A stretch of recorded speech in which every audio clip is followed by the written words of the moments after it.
Qu'est-ce que le masculinisme et comment se manifeste-t-il sur les réseaux sociaux ?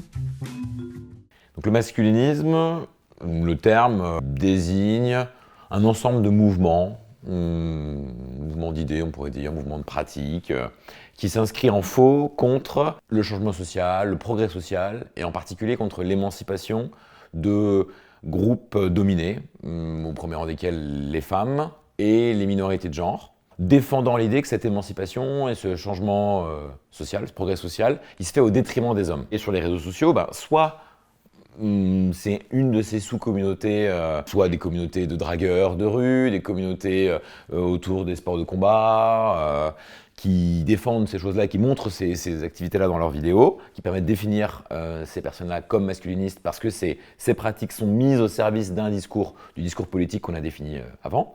Et puis aussi parce que dans la méthodologie particulière qui avait été mise en place pour l'étude, c'est des vidéos qui produisent du contenu qui sont regardées par des gens qui vont voir d'autres vidéos masculinistes. C'est-à-dire que sur YouTube, vous allez avoir des influenceurs masculinistes, par exemple des sculpteurs ou des artistes qui vont défendre une espèce de corporation masculine de sculpteurs. Ils vont être regardés par un public particulier qui va en même temps regarder des vidéos de sport de combat dans lesquelles il y a une mise en avant de valeurs viriles et de solidarité masculine. Donc vous avez à la fois une définition absolue, on pourrait dire, vis-à-vis de ces revendications politiques réactionnaires, et puis une définition relative qui fait qu'on se positionne en tant que masculiniste par rapport à d'autres masculinistes qui défendent d'autres pratiques.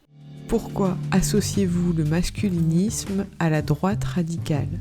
Y a-t-il des liens avec le racisme ? La définition et le rattachement du masculinisme à la droite radicale, il est lié à la défense d'un ordre naturel. C'est l'idée que l'ordre des choses, l'ordre naturel des choses, il est fonctionnel. Les hommes, c'est la chasse, c'est le conflit, l'adversité, l'extérieur. Les femmes, c'est le care, la famille, le travail émotionnel et l'intérieur plutôt. Et bien, cette idée que la distribution des rôles de genre, elle est naturelle et fonctionnelle comme ça, c'est un marqueur très fort du masculinisme et qui le rattache à la droite radicale, par rapport, si vous voulez, à d'autres discours qui font des rôles de genre des construits sociaux. Donc ça, c'est le premier point.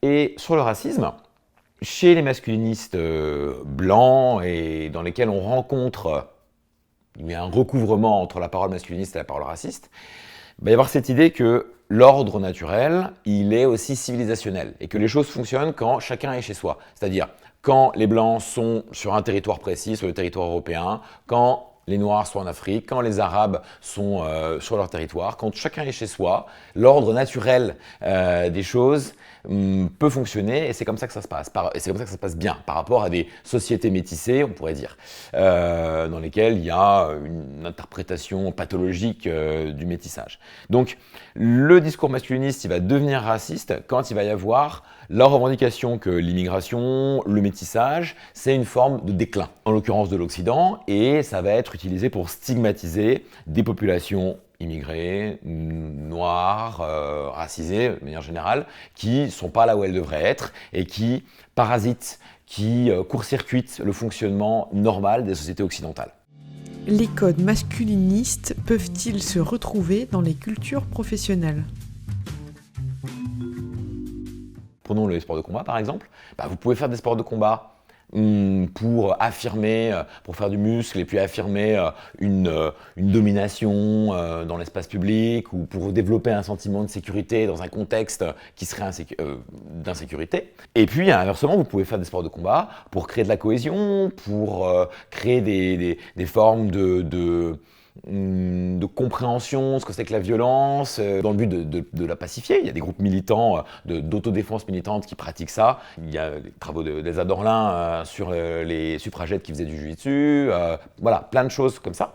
Ça, c'est une pratique sportive, en l'occurrence, qui peut être interprétée politiquement d'une manière ou d'une autre, qui peut être mise au service d'un discours politique. Ce qui se passe avec le masculinisme, c'est que vous allez avoir des pratiques culturelles, la chasse, la gastronomie, des pratiques sportives qui vont être mises au service d'une vision politique du monde.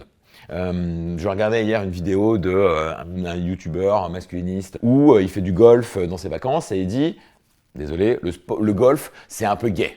C'est gay, mais on va essayer de transcender ça et d'en faire quelque chose de masculin et de le mettre au service d'un discours politique. Donc, cette caractéristique du langage masculiniste, c'est-à-dire politiser les styles de vie, politiser les pratiques culturelles, politiser les pratiques sportives, c'est quelque chose de très important. Ça lui permet de créer, de fédérer des audiences qui, a priori, n'ont pas forcément les codes, ne connaissent pas forcément les grands mouvements d'idées derrière la politique. Donc ça, c'est essentiel dans la communication de ces mouvements-là et dans la structuration de ces mouvements-là. Du point de vue professionnel, de la même manière qu'une pratique culturelle, une pratique sportive peut être mise au service d'un discours politique plutôt que d'un autre, vous allez retrouver la même chose dans ce qu'on pourrait appeler les idéologies professionnelles. Exemple simple, travail assez connu de Coulangeon, Roharic et Pruvot sur la police, sur les idéologies professionnelles dans la police. Il nous montre très bien que vous avez une pratique du métier de policier qui peut être répressive ou une pratique qui peut être préventive. C'est-à-dire faire de l'interpellation, du flagrant délit, et puis incarcérer tout de suite, ou alors avoir plutôt une fonction de travailleur social, si vous voulez. Et donc, dans les métiers, être attentif aux idéologies professionnelles qui peuvent se rattacher à ces métiers-là et à la manière dont elles sont partagées par certains employés, c'est important. C'est important et ça permet de comprendre les moments où on fait de la politique, en fait, quand on fait son métier. Que ce soit policier, avocat, journaliste, tout un tas de métiers possibles. Le masculinisme est-il un phénomène minoritaire ? Comment le qualifier et en parler correctement ? Donc, moi, je ne dirais pas qu'il est minoritaire.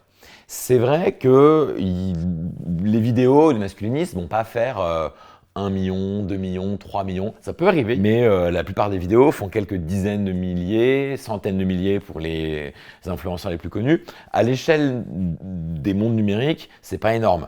Mais là où la question se pose, et c'est vraiment une traduction contemporaine, très très très très récente là, du phénomène masculiniste, c'est la pluralité des comptes qui font des vidéos en vérité. Même si ces vidéos-là ne sont pas toutes énormément vues, il y en a énormément et surtout, elles ont tendance à être pas forcément éclipsées par les algorithmes. C'est même plutôt l'inverse. Elles sont plutôt dans les vidéos les plus recommandées, dans les vidéos les plus mises en avant, sur TikTok surtout, quand l'algorithme sait qu'il a face à lui un internaute masculin. Donc ça, c'est le premier point, c'est-à-dire cette espèce de nuance entre la faible prévalence du phénomène au point de vue des vues, mais en même temps, la multiplication de ces producteurs de vidéos. Selon vous, quelle est la bonne réponse à apporter au phénomène masculiniste ? C'est difficile de réguler les plateformes, d'autant plus que la plupart de ces gens n'ont pas un discours, ça peut arriver, mais la plupart de ces gens, c'est pas le cas, qui tombent sous le coup de la loi. Il n'y a pas vraiment de diffamation, il peut y avoir des injures, ça arrive, mais c'est pas du tout systématique. Et évidemment, quasiment jamais d'apologie du terrorisme ou de provocation à la haine raciale. Donc la régulation, elle se confronte tout de suite à un autre enjeu qui est celui de la liberté d'expression. Et moi, de mon point de vue, il ne faut pas interdire ces contenus-là. En revanche, je pense qu'il y a un gros travail à faire du côté des vulnérabilités masculines. Comprendre ce qui pousse des jeunes hommes à adhérer à ces contenus, d'abord les regarder, puis y adhérer, et puis rentrer dans ces sociabilités-là. Là, il y a des travaux assez stimulants, par exemple, qui sont encore très récents, qui essaient de comprendre les ponts entre autisme, toutes les formes d'autisme possibles, des affiliations sociales, l'exclusion sociale, et la manière dont ces personnes-là pourraient trouver une solution dans les contenus masculinistes. Je pense qu'en traitant mieux, en comprenant mieux ces phénomènes-là, en traitant mieux aussi des formes de dépression, d'exclusion et de désaffiliation, on pourrait bien davantage offrir des meilleures réponses que des réponses qui ne font que, en vérité, aggraver le problème, ne font que pousser ces jeunes hommes vers des formes de désaffiliation et d'exclusion encore plus fortes. Comment ces cultures masculinistes peuvent-elles affecter les relations professionnelles ? Bon, déjà, elles peuvent être au principe de violence, hein, de violence verbale, d'exclusion au sein même de l'environnement de travail, et donc de fait, de formes de harcèlement. Donc, il faut être attentif hein, en tant que manager à la manière dont déjà les rôles de genre sont répartis dans l'environnement de travail, et puis à la manière dont la parole féminine et la parole masculine sont gérées. Est-ce qu'on ne donne pas systématiquement des gages de vérité ou davantage de crédit à la parole masculine par rapport à la parole féminine? Est-ce qu'il n'y a pas des dispositifs d'invisibilisation des femmes? Là, on n'est pas dans le masculinisme, on est simplement dans la domination masculine et patriarcale plus généralement. Mais c'est par ces voies-là que des formes plus extrêmes, plus radicales, qui peuvent mener à l'exclusion, au harcèlement et à la violence, s'expriment. Quels signaux une entreprise devrait-elle repérer pour identifier une banalisation des discours masculinistes dans les échanges de travail, sans pour autant tomber dans la surveillance idéologique des salariés ? Des formes de séparation, je dirais, des formes de séparation des espaces à l'initiative des hommes. Des moments où ce sont les hommes qui vont, indépendamment de leur position de hiérarchie ou quoi que ce soit, et de leur rôle et de leur place dans les organigrammes, donner les règles du jeu, définir les règles du jeu. Ça, c'est quand même des choses qui sont assez connues aujourd'hui, des travaux sur le rapport social de genre, c'est que la domination masculine, la domination patriarcale, elle s'exprime dans l'idée que par défaut, c'est le masculin. Que c'est les hommes qui sont ceux qui ont les clés de la boutique, qui sont ceux qui définissent les règles du jeu, les mots dans lesquels on s'exprime, et que, de fait, les femmes, si on parle d'elles après, on pourrait parler aussi de tout un tas d'autres minorités de genre, mais les femmes doivent se conformer à ces règles qui ont été définies par les hommes parce qu'elles leur sont aussi avantageuses. Et bon, ces formes de séparation et ces formes d'ascendant, on pourrait dire, dans la définition des règles de l'environnement professionnel, des règles de coopération entre les salariés, c'est des choses auxquelles il faut être attentif.